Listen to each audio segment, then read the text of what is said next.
ВМРО ДПМН одлучи и формира 10 претенечки групи во парламентот, што значи секој од 10 координатори на оба партија, согласно со деловникот за работа, ќе го користат правото да се обраќаат по 15 минути на говорница, а останатите претеници по 10 минути. Кои се правните основи, но и последиците со ваквиот чекор? Мислам дека, имајќи во предвид, по конституирањето на парламентот, дека долго време се калкулираше со изјаснување на пратениците од коалицијата, која предводеше ВМРО, ДПМН и други политички партии, јасно беше дека се спрема некоја ситуација да се најде некој начин да се направи рекол изигрување на деловникот и ево тоа се случи. Значи, формирањето на 10 пратенички групи како основа дали произлегува од деловникот може да се толкува, секој различно би го толкувале. Јас немам посебни податоци како тие се изјаснале после верификација на мандатите, дали се изјаснале дека ќе действуваат и во кој оквир ќе действуваат и при која политичка партија, бидејќи тие се од листа на кандидати, коалиција. И сега, за да бидам појасен, долго време не го дефиниравме поемот коалиција, покрај сите мои забелешки кои сум ги давал и јавно и преку некои толкувања, и ево сега се одразува и во овој случај.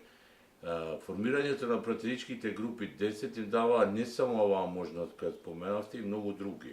Значи, 5 пратеника може да поднесат интерпелација, потоа може да ја злоупотребуваат тоа право повеќе пати на повеќе наврати, потоа имаме ситуација дека тие може согласно деловникот повеќе пати да се јавуваат и председател на собрание, на координаторот или на лице определено од координаторот, да им дава збор секогаш кога побараат. А потоа е друго тоа толкување кое треба да го даде председател. Сето тоа, значи, постои можност буквално да се блокира парламентот. И тоа да се блокира во недоглед.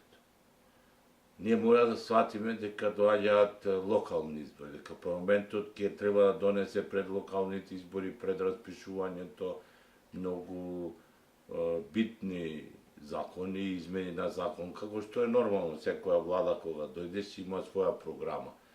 Во конкретниот случај, јас не можам да тврдам како ќе се однесува, но самите потези, самите настани ми даваат за право да сметам дека собранието се соочува со многу тежок период, во кој може да се злоупотребува. Јас сум бил и сведок на такви настани како генерален секретар, каде во крајни напори се спречуваја одредени инциденти, во крајни напори се сочуваше напнатоста на парламентот, сепак со овие 100 дена во владата и не очекувам да се испочитуваат, но после тоа мислам дека атмосферата комплетно ќе се смени и ќе има големи обструкции.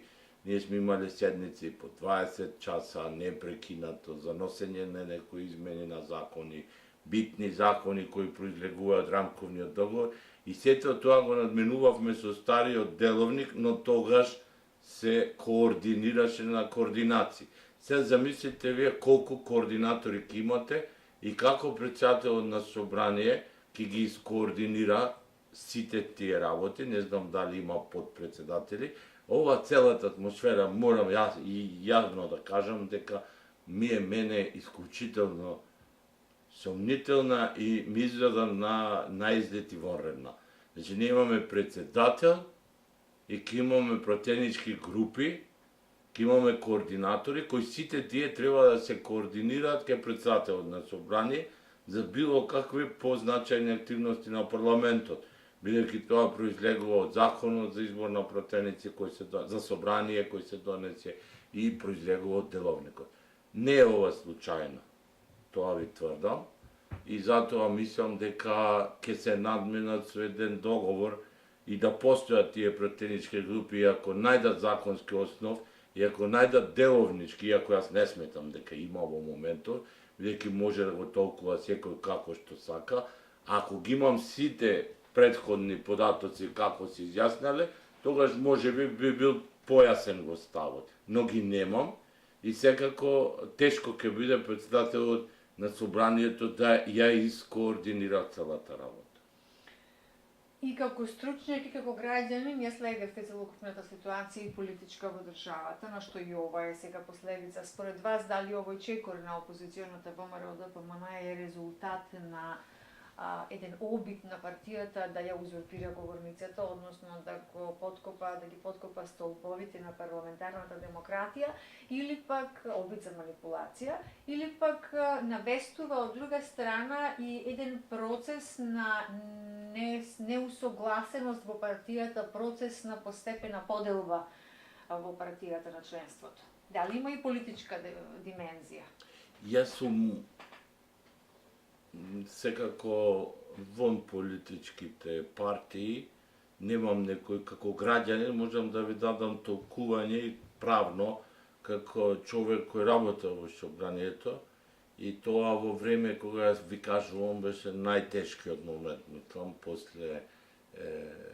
после рамковниот договор треба да се донесат голем број закони, ако ги споредите тие закони кои тогаш се донесоа, и сега овие кои произлегуваат од Пржинскиот договор е смешно да се спореди, ова е полесен период, но за жал, мора да констатирам, наместо односот на претениците на политичките партии, посебно политичката култура во политичките партии да оди напред, ние се враќаме назад. Значи, вие може да имате сите претеници се еднакви во парламентот. Така, ако мислиме дека се сите еднакви, секој действува во рамките на својата совест и своето знаење и ги представува граѓаните кои ги избрале. Но овде не имаме веќе постапување од страна на политичките партии по строга палка на лидерите на политичките партии. Тоа сум го зборувал повеќе пати и затоа знаете како во јавноста, ако кажете нешто што не одговара, вие фаќате страна на власта, ако не обратно, или кога беа овие во власт. И тоа е страшно нешто, никогаш не било, мислам, во ваков облик изразена недовербата. Јас мислам дека ова се однесува само на добивање на позиции во парламентот, а не на распаѓање на партијата. Мислам дека е смислен потек, а не е потек од неусогласеност. Јас така го ценам.